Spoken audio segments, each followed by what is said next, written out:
burnout, and we're going to talk about the symptoms of burnout. We're going to be talking about the causes of burnout, and then we're going to talk about how to treat it, how to get rid of it. So, actually, my story all started 19 years ago here in Yerushalayim. I was learning in yeshiva, and I was doing amazing, and all of a sudden, I'm starting to feel a little fatigued and tired, and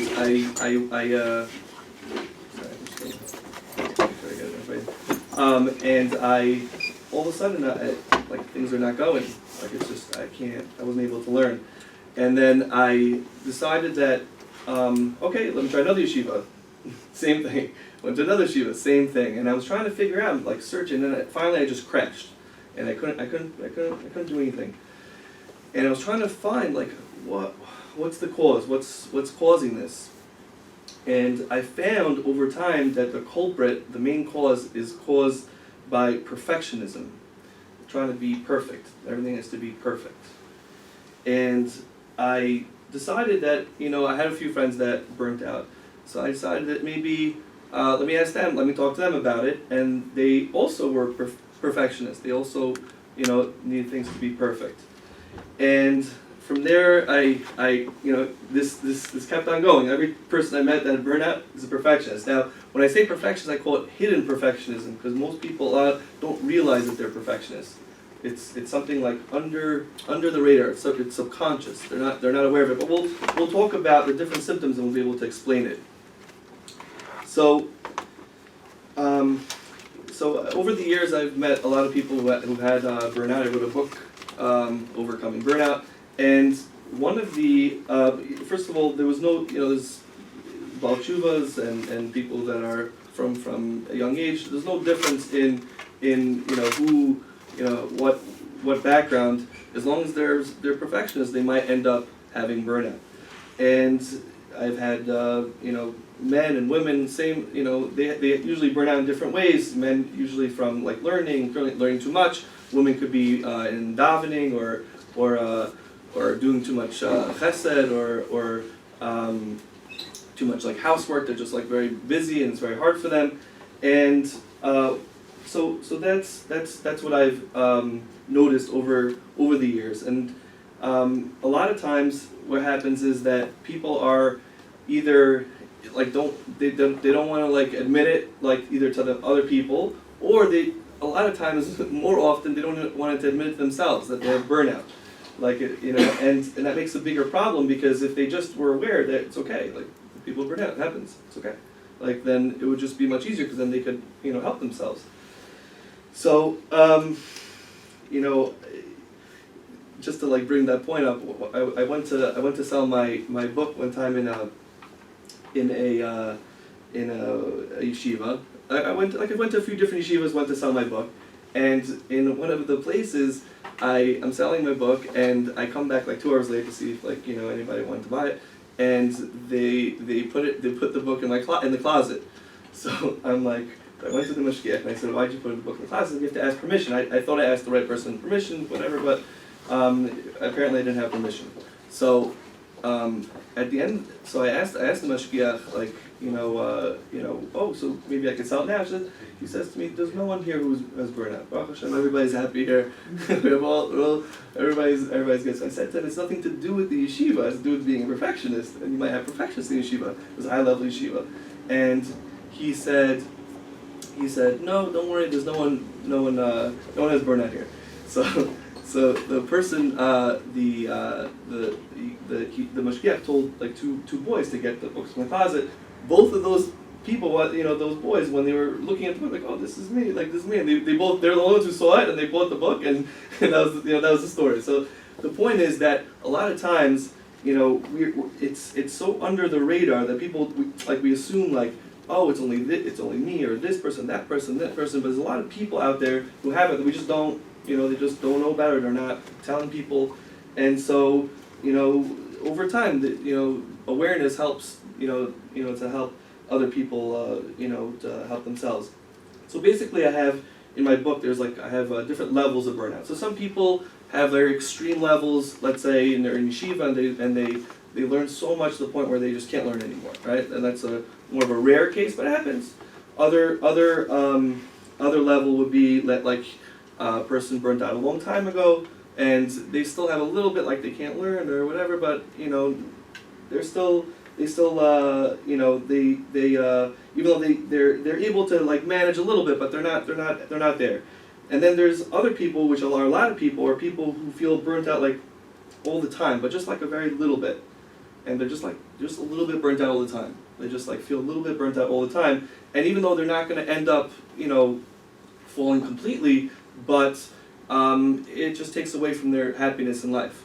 And so let's discuss the symptoms of burnout, and then we're gonna kind of cut through what the main issue is.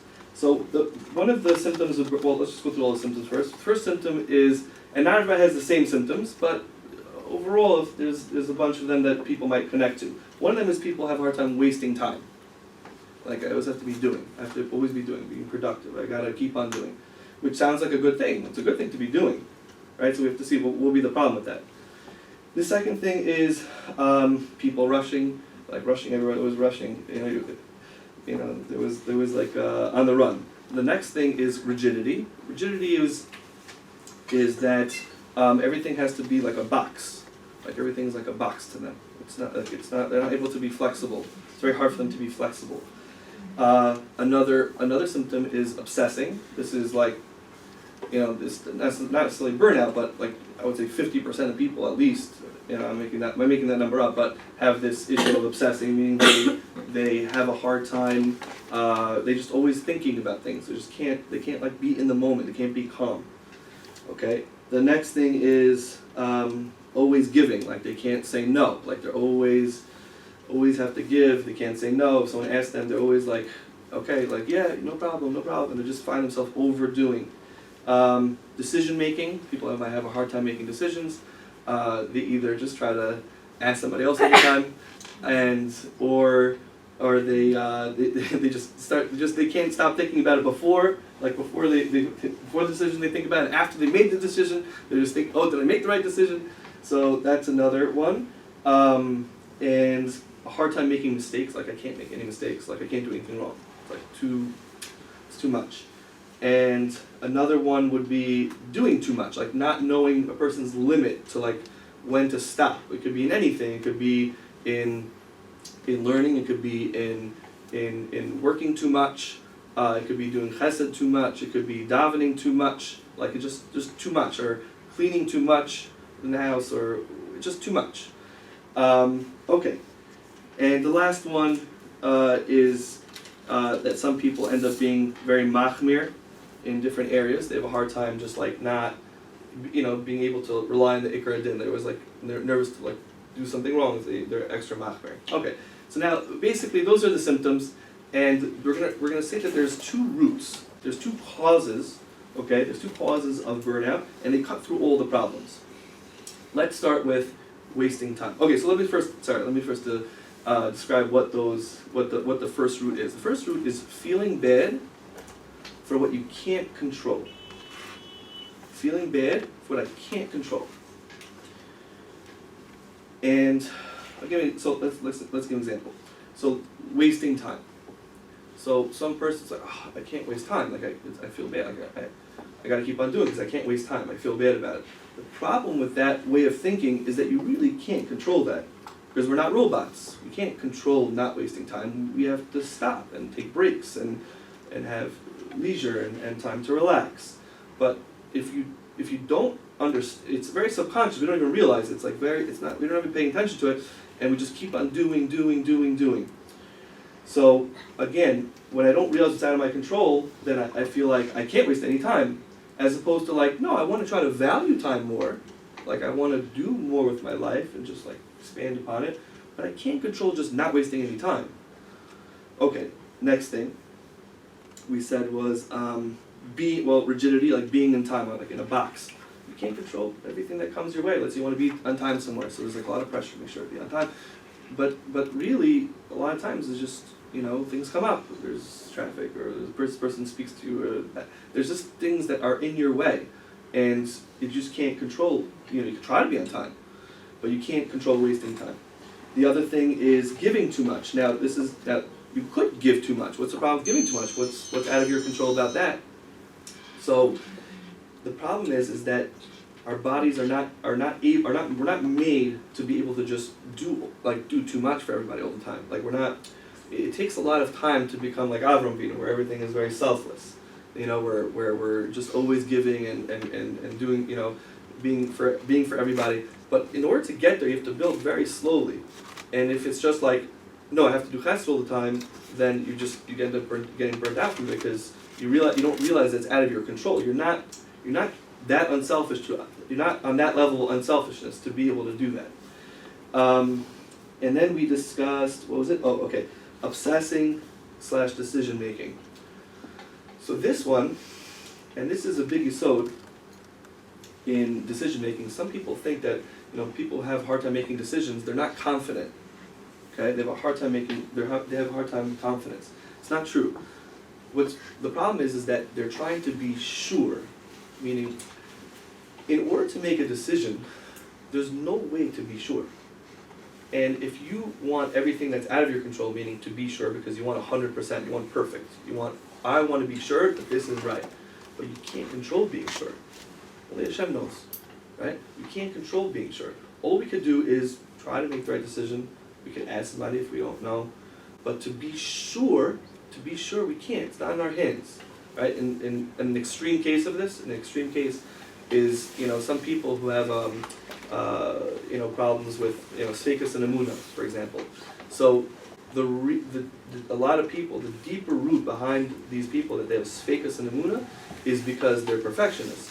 Is because they want to know 100% that Hashem exists, and they want to know 100%. And the problem is that you can talk logic and prove everything and it makes sense that Hashem exists, but we can't know anything 100%. We can believe 100%, right? And we know that we have all the logic behind it. There's no blind faith in Judaism. We know that all the rayas, all the proofs are with us. But if you want to try to prove 100%, you're going to just always get stuck, right? And that becomes a very big problem. But so the person who's a perfectionist is very nervous, and he ends up like has sfeikus and emunah. The other person is just like, it's like any other decision. I don't make most of my decisions based on knowing 100%. I just have to go with what makes sense, right? So that's another extreme case of that. Another thing that I noticed is that people who have perfectionism, the hardest time for them is Rosh Hashanah Yom Kippur time. And what happens is that whatever, because they have a hard time making mistakes, so Rosh Hashanah Yom Kippur is like, I really can't make any mistakes because, like Hashem's watching me. And what they don't realize, and they think like it's a yira, whatever it is, but really it's a yira of feeling bad, meaning I don't want to feel bad, I don't want to feel bad that I'm going to mess up because I'm such a perfectionist, so I'm very nervous and pressured. And it makes a tenseness, and Rosh Hashanah Kippur is not supposed to be that. Avada, it's supposed to be a time to grow and everything, but it's supposed to be a time of calm, meaning our Gedolim are calm on Rosh Hashanah Kippur. They're calm, and this takes away from the calm. Okay, so that's that. And then this also would give us understanding to why, for example, in demanding yeshivas, people burn out more than in relaxed yeshivas. Why would that be? So it's not that in the more demanding yeshivas, they're like causing the burnout. It's not the yeshivas. It's that if a perfectionist is not really doing much, then there's nothing to burn out from. But if he has more demands on him, then there's more pressure and anxiety. So that's why there's more burnout in those types of yeshivas. But it comes from the perfectionism that's what does it. Okay. That also. Okay, fine. Now, this is a funny thing. A lot of times, sometimes a person could be a perfectionist, and they look like they don't do anything. Like some people are very lazy, really very lazy people. They don't do anything, and it looks like they're lazy. It's actually not I would say most of the time. Sometimes it's lazy. Sometimes though, it's that I need it to be perfect. I need things to be perfect. If it's not perfect, I'm not going to do it. And there's a lot of people like just hanging around, from yeshiva or whatever, or school, whatever, the seminary, whatever it is, and they look like they don't do anything. But it's not that they don't want to do anything. It's that it's subconsciously they don't want to fail. They don't want to fail, so they're all they're concerned about that, and because of that, they don't even try. Because if you don't try, you don't fail. And so, but they're really perfectionists, right? So it goes for both extremes, either doing too much or not doing anything at all. Okay. So, okay. And one last thing before I segue into the next section of the of tonight is Musser Schmoozes / Musser. Okay. And a lot of people who have symptoms of burnout have a hard time learning, hearing Musser Schmoozes or learning regular Musser Sfarim. And let me explain what's behind it. When we try to control what we can't control, okay? So what happens is we listen to a shmooze about wasting time, and we take that on as, oh, I can't waste any time, and it becomes a big pressure, right? Or Misal Shtarm, we're learning Misal Shtarm, and it's talking about kas or whatever midah you're supposed to work on. If a person is feeling bad for what he can't control, then there's a lot of pressure on him to like fix that midah right away, or feel bad if he has that midah. Well, that's not in your hands. That's not what the Musar Shmooze is just telling you. This is what's good. This is a good idea, and this is what you should go to, right? And then there's calm, So that's the way to do it. So, but if we don't look at it that way, then we stay away from Musar Shmoozes. We stay away from the classical Musar Sfarim. We read other Sfarim, which are also very good. They're all good Sfarim, but like we move away from like the classics, like like Mesilas Charm, something like that. Okay, so that is So what we just basically did was break down that there's a lot of symptoms of burnout, and everybody has different ones, and the main cause is feeling bad for what you can't control, right? And that's what's causing it, and that's causing the perfectionism, because perfectionism really means that you want the results to be in your hands, but you can't control that. You can't be perfect. Hashem's in charge, right? So that's the what's it called? The first section of tonight. And is there any questions before I continue? Yes. Just talking about burnout the seminar was titled Yeshiva and Seminaries. What you're describing, this type of thing describing this person should be burnt out of life. Can you explain? I mean, if a guy's working on being perfection the whole day, then he should be, if he's married, he should be burnt out of his marriage. If he has a job, he should be burnt out of his job. Very good question. He should be a depressed cookie working. Very good question. Okay. See, this is why it's good to have questions, because I have sometimes notes and I forget to read one little piece. So thank you. The answer to that is that usually a person is only perfectionist of what is important to them, and the other things they're not perfectionists at all. And that's why it's a hidden perfectionism, because you can go to that person and say, "You perfectionist?" No, I'm not. I do this, and I'm not perfectionist. But what's important to them, that's what makes them, a perfectionist. I mean, whatever that's important to them. So usually a lot of things they're not burned out from, because they're not necessarily they don't necessarily care about those things. Yeah. Fine. Okay. The next root is and we said there's two roots: feeling bad for what you can't control. The second one is being hard on yourself. Okay? Being hard on yourself.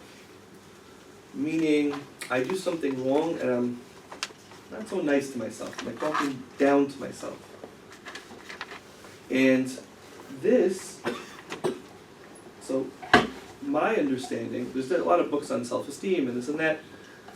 My understanding is this is one of the biggest causes of the feeling of less than, of feeling not so good. And just to make it clear, everybody in the world has this feeling to some extent. Meaning, it's not that, it's a feeling, it's like having anger. So there's a feeling of less than, everybody has it. Now, the person who's, like if he does something wrong, is gonna put himself down, he's gonna make him feel not, so let's say I did something wrong. So I did something wrong and I feel bad about it. But I don't have to feel less than about it. Like I don't have to feel like what's wrong with me? Like why would I do that? That is an extra step, an extra hurt to my feelings. Now, a few things happen from this. One is that it makes me more of a perfectionist. I don't want to feel less than. I don't want to feel I don't want to feel like not good about myself, so let me make sure everything's perfect. Make sure everything's perfect, so then I don't have to do that, right? And another thing that happens is some people have they need to have like a perfect image of themselves. Oh, sorry, of others, meaning they want everybody to think they're perfect. so they kind of almost try to control everybody's, thoughts. Like they act like this around this person, that person, and they don't want anybody to think anything bad about them. And this is also caused because what's the cause of it? It's because they're concerned that people are going to judge them, and they're going to look down on them. And that's very similar to what they do to themselves. They look down on themselves, and they don't want other people to look down on them. So they try to create an image that they can't do anything wrong. Now, that's very stressful because, again, you're in the same boat again, because now you have a lot of pressure around people to make sure that you're acting a certain way and doing, you have to be perfect to look good for other people. And another thing is that you're nervous around other people, like, are they going to think of me like this? Are they going to think of me like that? Are they think of me, yeah, right? So it makes it very stressful. And again, this will end up causing physical pains, yada, yada, yada, yada. Okay. Another thing that happens is this feeling can make people want to do more. Like if they're feeling not so good about themselves, they feel like, I need to be great. Like I need to be the best, right? Because they want to get rid of those bad feelings. They feel like a very strong need for success. And it's very good. Success is very good. We want to have success. But it's not good to have pressure for success. Wanting success is good. Pressure for success is going to bring me down. It's going to take me down. And that's really the, just a common misconception is like, let's say one thing that's like a thing people do at job interviews, if they ask you, like some people do this, like they ask like, what's a good quality of yours? Oh, your bad quality of yours. They say I'm a perfectionist. They say it like a way that's a good thing, like a perfectionist. I'm gonna do the job really good, right? The problem is, so what's the problem with that? The problem is that it causes pressure, and in the short term, you can do a lot with pressure. In the long term, it breaks a person down. A person who's calm, he's going to end up succeeding way more than the person who's under pressure. Now, okay, so now let's talk about treatment and how do we get rid of the burnout, the physical pain, yada yada. Okay. So the first things I call are functional solutions. They're almost like band-aids, but we need them sometimes. They're not cutting to the root, but they're good too. So for burnout, one of them would be, instead of looking to get A+, just aim for A-. Not perfect. Like you're almost it takes off a little pressure off. Oh, aim for A-. It's a made-up thing because you can be B+ or whatever. But yeah, I'm not trying to be perfect. Another thing is to not be rigid, like not try to just like if you're always like have to be at a certain place, certain time, whatever it is, just like if you could be a few minutes late, a few minutes early, just break that rigidity. Another thing is, for example, I tell people, so I have in yeshiva students, a lot of times what happens is they feel like they can't waste time, but then finally they realize, okay, I need a Beinus Dar. But when they get to Seder, it becomes like this block, like I can't waste time during this time. It becomes a big pressure. So it's very difficult because they get in there and they're under pressure. Like what if they need a break? And you just take a break. Like, so they can't. So one of the things we realize is that no, I can't control that. I can't control. Yeah, Seder is a block of time that I'm going to try to learn, but I can't control it. Try. If I have that attitude, the pressure's off, and then I'll learn what I can. Take a break here, take a break there, whatever I can. Right? I have the same thing with what's it called? A lady tells me that she from 9 to 5, like she's in the house and she has to always be working like nonstop. So I tell her, you're like that yeshiva student that I have that like during that time, like at night she's calm, but during that time she has to be doing all the time. I tell you, you're like that yeshiva student, like you have to always, during that 9 to 5, you have to always be productive. You can't just take a break, right? As opposed to like, no, you just try. Like you try and then you take a break when you need to. Just feel your body out. Just feel your body out. Right? See what you need. So those are just things that can help. These are just little tips. Then I like to call something a healing solution. I like to call it a healing solution where we have things that really cut to the root and help us to change our whole attitude, change our whole mindset. So the first thing I suggest to people, and again, it's all made up, but it's just something that if people want to, people have want to work on, this is helpful for them, is to take time to write out things that are stressful and try to find what's out of your control, what's out of the person's control during that time. I'm thinking like crazy about something. Maybe it's out of your control to figure it out. So you're calm. You don't need to stress about it. That's what's done. You try to figure it out, and that's it. All you do is try. That's all you do. I have to keep on trying. No, you can't keep on trying. You're a person. Like at a certain point, you just you stop trying. Okay? Let's say with wasting time. So I'm always on the go. No. Work with my body. Sometimes my body needs more breaks, less breaks, to feel my body out. I'm going to keep on working, but I need to feel how my body is. Sometimes it needs more and less, and I have to work with it. I have to pay attention to it. And our body talks to us. See, our body, when we start feeling a headache, it's talking to us. It's telling us, there's something stressing me here.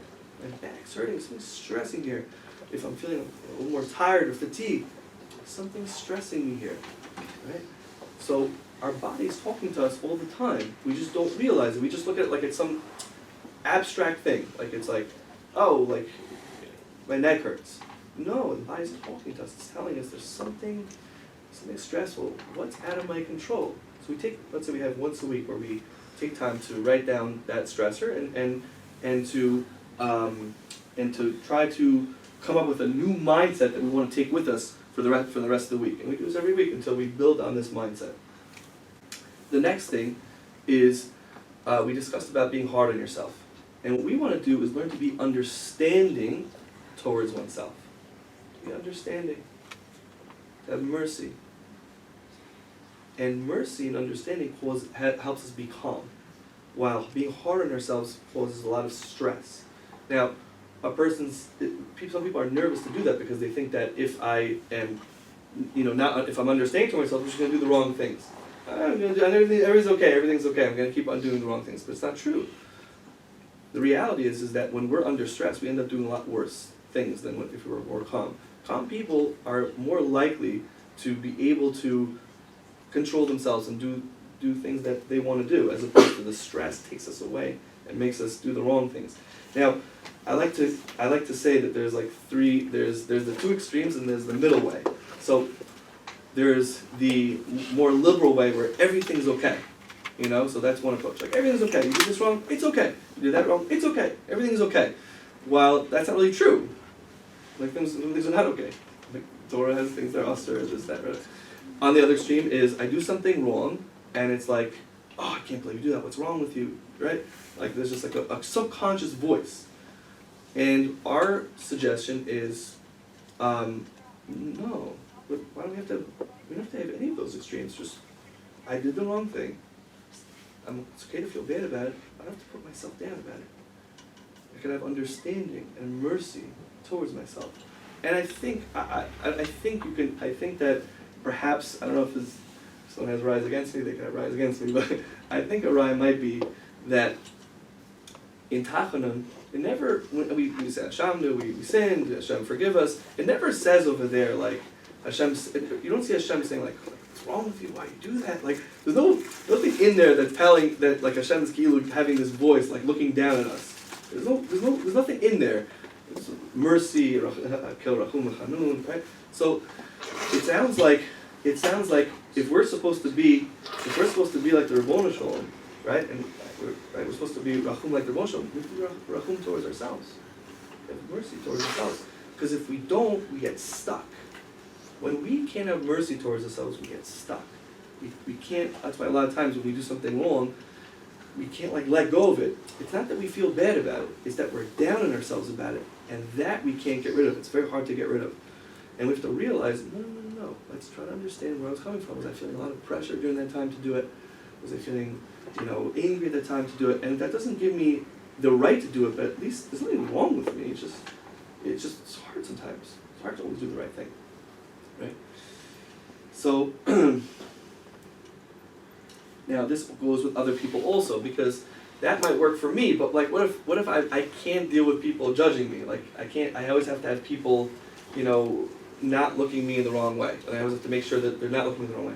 It's the same thing, just like I'm supposed to have understanding towards myself. Other people are supposed to have understanding towards me. If they're not, this is their problem. This is their issue, this is not my issue. Now, it might be my issue if I do something wrong, but it's not my issue that you're judging me about it.